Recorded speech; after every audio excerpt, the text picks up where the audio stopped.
So these days, a lot of people are asking, especially with all the AI tools that we have around, why would someone buy an online course, or why would someone want to watch online course when we have so much free content online? You can open YouTube, Google, you can find videos, long even videos, where you can find information on all the topics that you can think of. But there's a specific difference when it comes to online products and free contents, because I've sold a bunch of them. I sold various different courses, probably 20 different courses in total. And there are specific things that are just meant for the online course, and those are the reasons why people still buy them in 2025, and I think they will continue to buy them maybe even 10 years from now. And so let's immediately start with those, right? So the first difference between online course and free content is that online course is linear. So basically, I can show an example. On one of my courses where I sell Lithuanian language course, everything just builds on top of each other. So the next video is going to build on the previous ones, and the ones after that are going to build on this one, right? So let's say first video you learn pronouns, then you have a practice lesson, then you learn pronouns part 2, right, with question words. Now you make longer sentences. Then you have again one practice lesson right after that. Then you add a tense. So this is the way the course is structured. You have a linear structure to it, and the basic idea is that the client usually wants to reach a destination, right? They're at a point A and they want to reach the point B. An online course is something that is going to help that person go from point A to point B. And as an instructor of that course, your task is to just create various modules, lessons, templates, all of the things that are going to help them reach that destination and reach that goal. And it's harder to do that from a free YouTube video because it's usually going to be much shorter. So once again, that's length. So you can create, for example, let's say you can create a 2-hour YouTube video. Some people have done that, but usually when it comes to that, either these videos go very viral, right? And it's easier, to just create them than say create a course and then you can make money from AdSense revenue. Or, algorithm doesn't really like those videos at all because usually YouTube's algorithm looks at 3 main things like thumbnails. They look at how many people clicked on that video, right? And they also really look at the what's the percentage of the content viewed, right? Of course, average watch time is also important, but the percentage of the video is important too. And if you have a long videos and people just log off basically after 10%, because it's the same even with the courses. So that's not good for the content creator. Therefore, in a course, you can create bigger length and you can put that on somewhere on a platform where there's no particular algorithm looking at that, and you can just sell the course and people just watch it. So online course is going to be longer. It's going to be linear, right? So for example, that course that I just showed you, it's actually around, I think, 8 hours long. So that's a big chunk of information to put on a YouTube video, which is not going to work. So the next thing that you want to look at is it's access to you. So if you create a YouTube video, so the biggest access that the person can get to you, basically they can shoot up a comment and then you maybe respond to that comment, maybe you don't. But the thing is, there's little to no access to you as a person, as a teacher, or to your team if you don't want to do this yourself. But with an online course, people either have comments where you can respond to them, right? But usually you can involve a couple of things. You can involve live lessons where they can actually talk to you. Usually it's some sort of a Q&A session where they ask you questions. Just simple Q&A definitely works, right? Q&A. Now another thing, it sort of goes together with this one.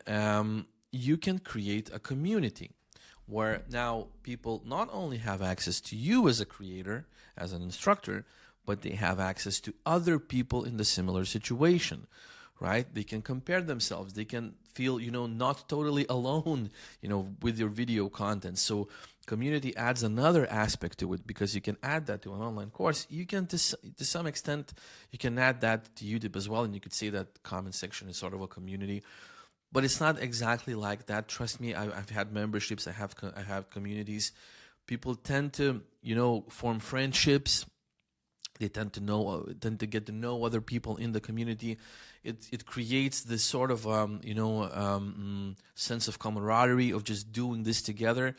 And I can tell you, this is the thing that keeps people in the memberships, in courses. If it's, for example, paid over time or just monthly memberships, community is the biggest aspect that usually keeps people staying in those memberships, right? Not necessarily the video content that you as instructor, as a teacher provide, which may be sad to you, but that's the truth. That's the way it works. Now, also, in courses, you can add templates, right? Templates are sort of done for you information, where, for example, if you teach video editing, right? So you can add some specific templates for the programs, for the software, that will make their time, with the software faster. They can edit faster. They can do something faster. Maybe you teach about something like selling something, so you can add calculators to that. Maybe you can create cheat sheets where they just quickly need to look at specific points to know what to do. Anything that you can create to make them either make more money or learn something faster or use something faster, that is all goes into templates done for you category, which you can also add to the online course. That goes very well together with the information that you provide in it, right? That's, once again, you can do that with YouTube, but it doesn't work the same way. When you add all of these components together, and the number 6 component is done with you, usually component, right? Where basically you do this together with the student, right? Or they do it together with the community through the Q&As, and all of this information, access to you, access to community, and done for you aspects of the course. They create this sort of a wholeness to the experience, which is really, really hard to replicate on any social platform or on any platform where just only free content lays there, for the person to watch. So that's what the point I'm trying to make here, right? You can even add the number 7 component, and you can even say done for you, right?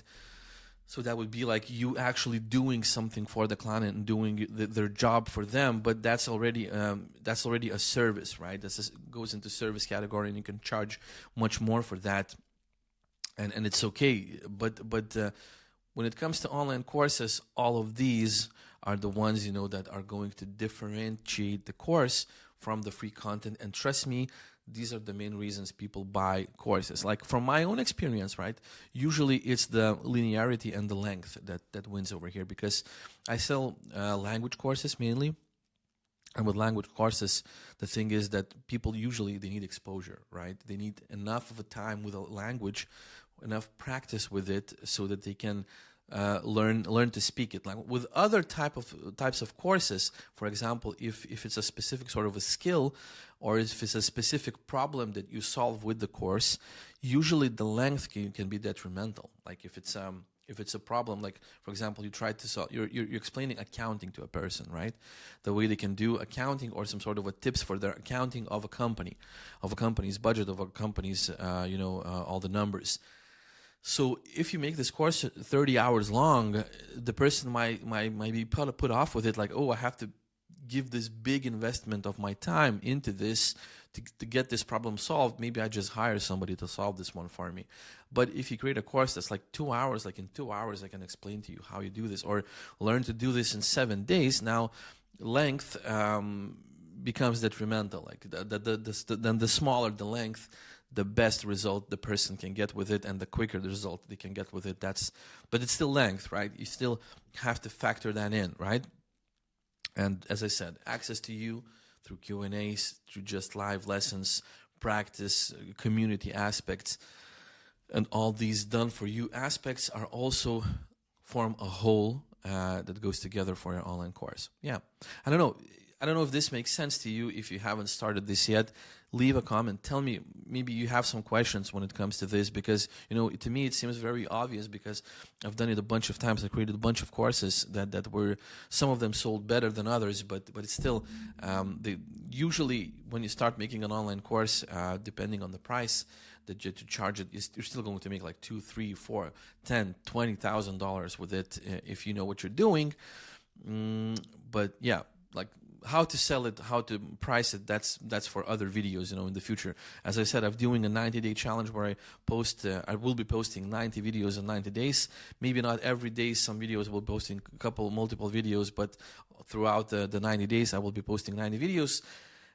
So if you like this sort of content, it's interesting to you, you want to build a solo one-person content-based business online, subscribe to this channel, like this video. It will help me. It will push out the content to other people. And yeah, I will see you in the future videos.